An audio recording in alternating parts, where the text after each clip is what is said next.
Buenas noches, Julio. Gracias por estar con nosotros. Sí, buenas noches. Bueno, Para nosotros es un gran gusto de que nos aperture este espacio para dar a conocer nuestra preocupación, ¿no? Como peruano y como indígena, ¿no? A todo el país. exacto. Explícanos un poquito cuál es la lógica de una ley Piazzi. A ver, primero quiero un poco indicar que AIDESET representa a 9 organizaciones indígenas a nivel de la Amazonía, 109 organizaciones y 2.400 comunidades. Entonces, ahora, sobre esta, digamos, propuesta que está en camino de la 3618, ¿no? La ley de la modificación de la ley Piazzi, en verdad esto es sumamente preocupante. Sumamente preocupante porque primero sería dar un camino a terminar con los pueblos indígenas en aislamiento, o sea, camino a la muerte. ¿Ya? Pero en palabras técnicas son a un etnocidio, ¿no? ¿Por qué? Porque primero esta norma desconoce, ¿no? La existencia de estos pueblos, a pesar que ya hay identificados 26 pueblos indígenas reconocidos legalmente por el Estado, ¿no?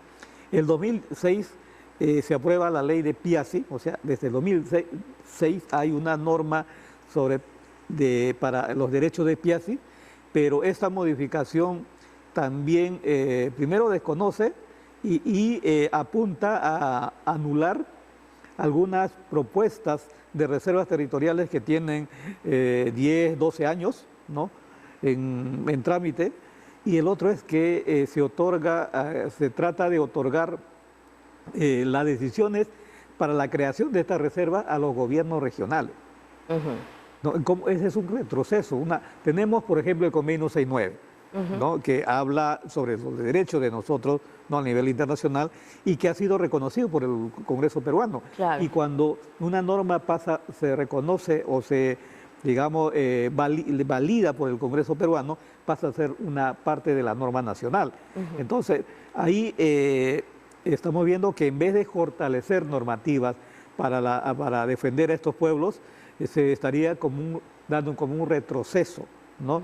Y ahí, pero se ve clarísimo, nosotros notamos clarísimo que quieren, digamos, aperturar la Amazonía, ¿no? Para continuar con este tema de un saqueo de las industrias, ¿no? Palma aceitera, hidrocarburos, tala ilegal, y ahí por ahí el tema del narcotráfico. Claro, Julio, tú has indicado que es una amenaza para ustedes, para las poblaciones que tú representas. ¿Por qué? Porque eventualmente no van a tener participación ustedes en las formas en que podrían iniciarse actividad económica en estas zonas. Exactamente, ¿cuál es la amenaza? Cuando tú dices que van a desaparecer, ¿a qué se refiere? ¿Que no van a poder participar? ¿No va a haber una consulta, algún mecanismo de entendimiento? No, la consulta ya queda, digamos, fuera, porque la amenaza es que ahora todavía hay territorios donde están estos pueblos. Claro, protegidos, ¿no? son reservas. Y al otro que están por reconocer, ¿no? La amenaza es porque están pidiendo, por ejemplo, hay alcaldes, el alcalde de Contamana, de Ucayali, está presentando una acción de amparo, ¿no? Anulando la creación de estas reservas. Entonces, porque indica que el desarrollo trunca el desarrollo, pero eso es totalmente falso, ¿no? Totalmente falso, porque esos territorios están mucho más allá de la población, ¿no? Y por eso es que nosotros, como AIDESET, venimos pidiendo más bien que se garantice, más bien que se fortalezca las normas nacionales para proteger a estos pueblos, ¿no? Y el día de hoy ha habido un avance significativo. La Comisión de Pueblos Andinos Amazónicos, Ecología y Ambiente, ha archivado esta propuesta, digamos, este proyecto de ley, ¿no? Y le ha archivado porque con los congresistas, digamos, han pensado por los derechos y la vida de estos pueblos y no por un tema económico, una actividad económica, porque creo que aquí o en todo el mundo, por encima de la actividad económica, debe estar, ¿no?, el derecho a la vida de cualquier ser humano. Y creo que los congresistas que han dado el voto archivando este proyecto de ley, creo que han pensado pues por el tema de los derechos a la vida de estos pueblos, ¿no? Claro. Sin embargo, la Comisión de Descentralización va a volver a revisar esta ley Piazzi el miércoles. ¿Usted conoce qué argumentos nuevos van a existir para justamente revisar otra vez la ley Piazzi? ¿Va a estar vinculada más bien con otorgarle más preponderancia a la labor de las regiones? ¿Nos podría dar algún alcance? Mira, un tema de derecho humano, nosotros no justifica que se haga cargo una región. Tiene que, digamos, hacerse cargo, digamos, la autoridad nacional. La autoridad nacional. Y conociendo, ¿no?, conociendo cómo han actuado los gobernadores en estos últimos años, gobernadores con problemas judiciales, incluso no ha habido en la justicia por el tema de la, digamos, con este tema de la tala ilegal, ¿no? Entonces, ahí nos preocupa si están en manos, ¿no?, de la creación de estas reservas territoriales por los gobiernos regionales. Entonces, nosotros pensamos que esto tiene que continuar siendo desde un nivel nacional, porque el Ministerio de Cultura, con un tema nacional, es el órgano, pues, ¿no?, que está a cargo, ¿no?, de políticas públicas para este tema de nosotros, claro, como pueblos indígenas, ¿no? ¿Y cuánta población se podría ver afectada si eventualmente se quita esta lógica más bien nacional que hoy día está reposando en el Ministerio de Cultura? ¿De cuántas personas o cuántas comunidades se verían afectadas, Julio? El Ministerio de Cultura ha reconocido 26 pueblos. Ya. ¿Y en población cuánta gente es? En población todavía no tenemos, digamos, un censo, porque nosotros no podemos hacer el contacto, claro, ¿no? Pero sí, particular, por la experiencia y por la naturaleza de la información en cada región, ¿no?, por las evidencias, no determinamos, ¿no?, los 26 pueblos, pero y cada vez estos pueblos están más, digamos, con problemas de ser arrinconados, ¿no?, por estas actividades, ¿no? Eso ya sea pues en Ucayali, en Loreto, en Madre de Dios, ¿no? Y son, digamos, las organizaciones indígenas que de una u otra manera se han pronunciado para que este proyecto de ley pues se archive, ¿no? Y eso ha sido pues un trabajo de Orpio en Loreto, en Oraú en Ucayali, ¿no? Claro. Corpía en Atalaya, Fenamat en Madre de Dios. Entonces, son organizaciones que han venido trabajando para proteger estos derechos, y más bien es importante dar a conocer que estos pueblos son altamente vulnerables a cualquier contacto. Claro que sí, ¿no? Si nunca han tenido contacto, definitivamente las enfermedades podrían ser transmitidas pronto, pero entre digamos, los argumentos que ustedes quisieran en todo caso dar a conocer, está el tema económico, definitivamente hay explotación forestal, en fin. El MINAM ha hablado algo acerca de esta situación cuando, por ejemplo, se toca el tema de la ley forestal. ¿Cómo ves esa situación? Ellos han comentado que no hay, digamos, algunas condiciones para desarrollar actividades en estos casos. ¿Tú coincides con eso? Mira,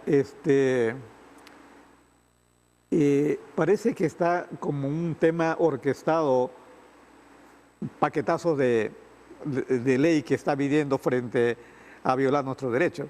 El tema de la ley forestal es un tema también sumamente preocupante, porque por una parte nuestro gobierno peruano, a través, como punto focal del MINAM, en grandes eventos, la COP, ¿no?, en eventos internacionales, presenta un avance de la conservación.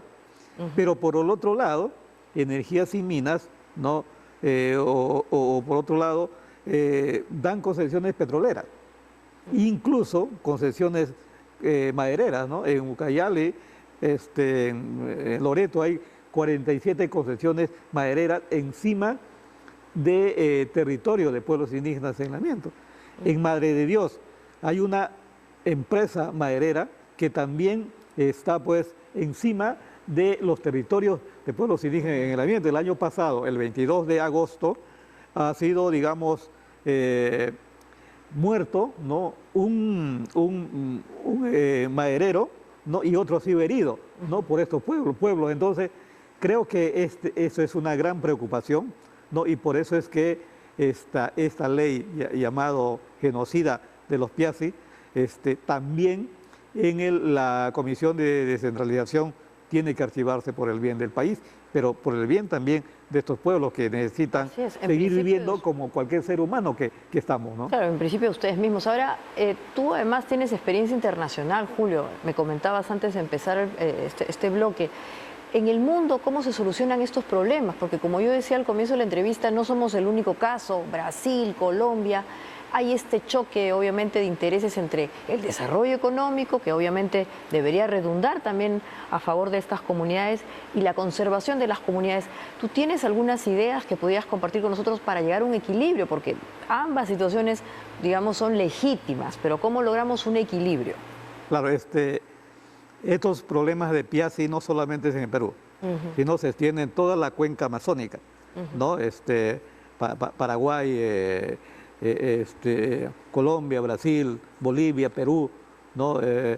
Y los problemas son casi comunes, ¿no? Hay, por ejemplo, Brasil, ahora con el nuevo gobierno, de una otra manera, está de un tema de despojar territorio de estos pueblos, ahora ya está teniendo en cuenta los derechos de estos pueblos, ¿no? En Colombia hay también digamos, esta preocupación, ¿no?, con las actividades petroleras, ¿no? Y en Perú igual, pero es importante que este antecedente de esta propuesta del proyecto de ley, si en Perú, digamos, es aceptado por algunos congresistas que no conocen la Amazonía, esto puede ser perjudicial porque no solamente hay indígenas en Perú, pues hay indígenas en la cuenca amazónica. Claro. Eso puede ser una jurisprudencia para seguir violando los derechos de otros pueblos. Por eso te preguntaba, ¿no? Ahora, en el Perú también se han dado algunas cosas importantes. Ahora ya hay protección para los defensores de los pueblos amazónicos, los oceánicas. Este tipo de regulaciones ha salido de la Comisión justamente Pueblos Indígenas. ¿A ti te parece que este tipo de medidas son necesarias que se difundan más?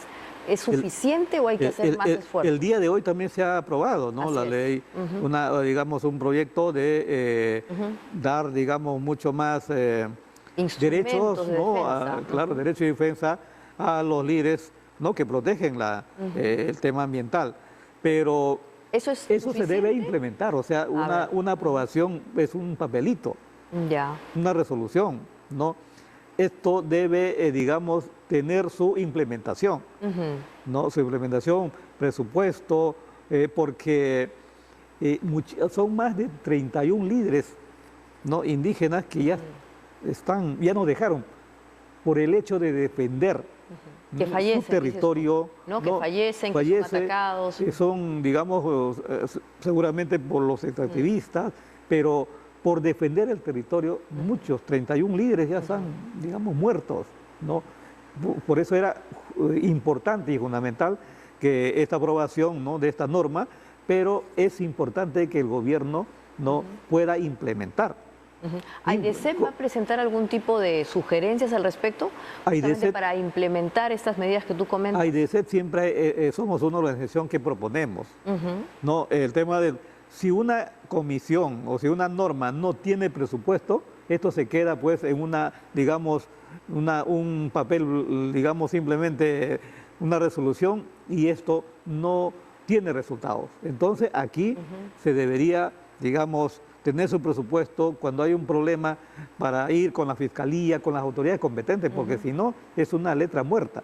Pero creo que es un avance. Esperemos que esto para nosotros es un avance, pero en la implementación tiene que darse el presupuesto pues para que esto tenga resultados, ¿no? Claro, además, Julio, para cerrar, hay, como digo, experiencias internacionales que probablemente a través de ustedes se pueden conocer en el Perú, porque aquí lo importante es tratar de llegar a ese equilibrio. Muchísimas gracias.